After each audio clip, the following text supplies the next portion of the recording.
Prove the following मधलं 15वं गणित 1 plus cot theta plus cosec theta whole divided by 1 minus cot theta plus cosec theta equal to cosec theta plus cot theta minus 1 cot theta minus cosec theta plus 1. तेथे LHS side equal to RHS आपल्याला prove करायचे आणि दोन्ही बाजूला इथे cot theta आहे, cosec theta आहे, cosec theta cot theta terms आहेत आणि LHS साइडला सुद्धा कॉट थीटा आणि कोसेक थीटा मध्ये टर्म्स आहेत. सोल्युशन इथे आपण आयडेंटिटी वापरणार आहोत. 1 plus cot square theta equal to cosec square theta. Therefore cosec square theta minus cot square theta equal to 1. Cosec square theta minus cot square theta equal to 1. आता इथे expansion formula वापरायचा. a square minus b square means a minus b in another bracket a plus b. Cosec square theta minus cot square theta. Here a equal to cos theta, cosec theta, a equal to cosec theta and b equal to cot theta. Cosec theta minus cot theta in another bracket cosec theta plus cot theta. A minus b, a plus b and 1 is 1 into 1. आता इथे आपल्याला RHS side काढायची आधी. तर RHS side इथे cot theta plus cosec theta आहे, त्याच्यामुळे आपण ही लेफ्ट हँड साइडला ठेवू. Cosec theta plus cot theta upon 1 equal to 1 upon cosec theta minus cot theta. आता इथे हा एक रेशो आहे आणि हा रेशो, हे दोन्ही रेशो कसे आहेत, इक्वल आहेत. a upon b equal to c upon d. म्हणजे हा रेशो आणि हा रेशो इक्वल आहे.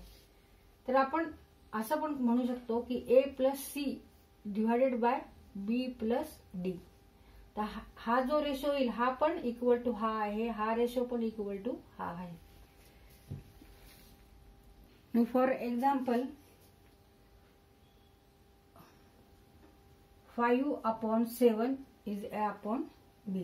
Now multiply numerator and denominator by 5. 5 into 5 25 and 5 into 7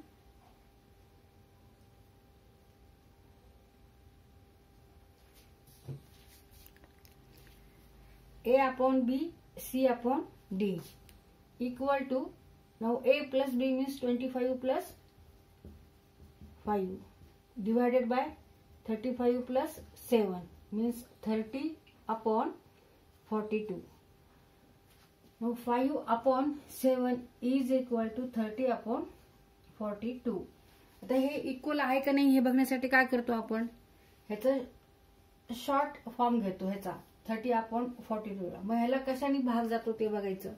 तर 6 ने 30 ला पण भाग जातो आणि 6 ने 42 ला पण भाग जातो. 6 पंचे 30 आणि 6 सते 42 मीन्स ह्याचा रेशो पण किती आहे 5 upon 7. किंवा दुसऱ्या प्रकारे आपण असं समजून घेऊ, a अपॉन b हा एक रेशो आहे. तिथे न्यूमरेटरला आणि डिनॉमिनेटरला आपण m नी मल्टिप्लाय करू. a into m divided by b into m means am divided by bm equal to a plus am divided by b plus bm. A plus am, b plus bm means what, a in bracket 1 plus m 1 plus m 1 plus m 1 plus m cut होतील. Answer is a upon b. ह्या प्रमाणे आपण हे solve करणार आहोत. आता इथे आपण ह्या दोन्हींची ऍडिशन घ्यायची आणि ह्या दोन्हींची ऍडिशन घ्यायची इक्वल टू रेशो काढायचा आहे. Cosec theta plus cot theta plus 1 divided by 1 plus cosec theta minus cot theta. म्हणजे या दोन्हींची ऍडिशन केली न्यूमरेटरची आणि डिनॉमिनेटरची, आणि जे येईल त्याचा पण रेशो, त्याचं पण गुणोत्तर हे एवढंच असणार आहे. आता it is equal to LHS side 1 plus cot theta plus cosec theta 1 plus cot theta plus cosec theta 1 minus cot theta 1 minus cot theta plus cosec theta. तिथे आपण हे रिअरेंज करू, याप्रमाणे लिहून काढू. 1 plus cot theta plus cosec theta and 1 minus theta मध्ये घेऊ 1 minus cot theta plus cosec theta and it is equal to LHS side. आता इथे cosec theta plus cot theta minus 1 आहे आणि cot theta minus cosec theta plus 1 आहे. आता इथे आपल्याला ह्यांचं मायनस करायचंय, सबट्रॅक्शन घ्यायचंय.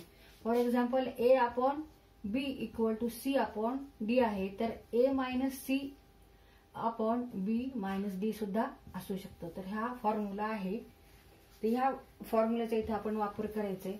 Means suppose A upon B equal to M ने आपण मल्टिप्लाय केलं न्यूमरेटर आणि डिनॉमिनेटरला, then AM minus A and BM minus B means in bracket A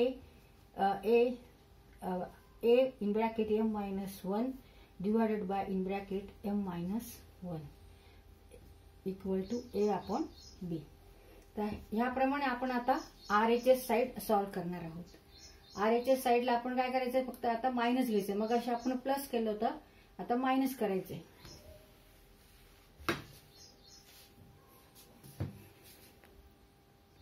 means cosec theta plus cot theta equal minus 1 and 1 minus cosec theta इथे negative positive होणार आहे आणि आपल्याला RHS साइड मिळणार आहे.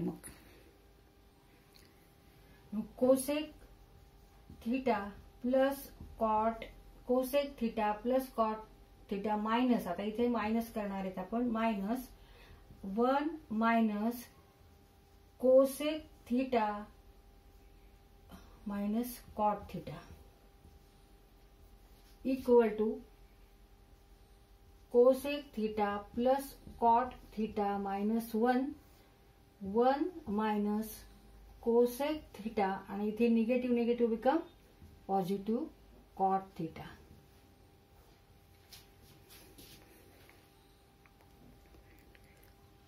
And it is equal to RHS side. आता इथे आपण रिअरेंज करून घेऊ ह्याप्रमाणे. Cosec theta plus cot theta minus 1 and cot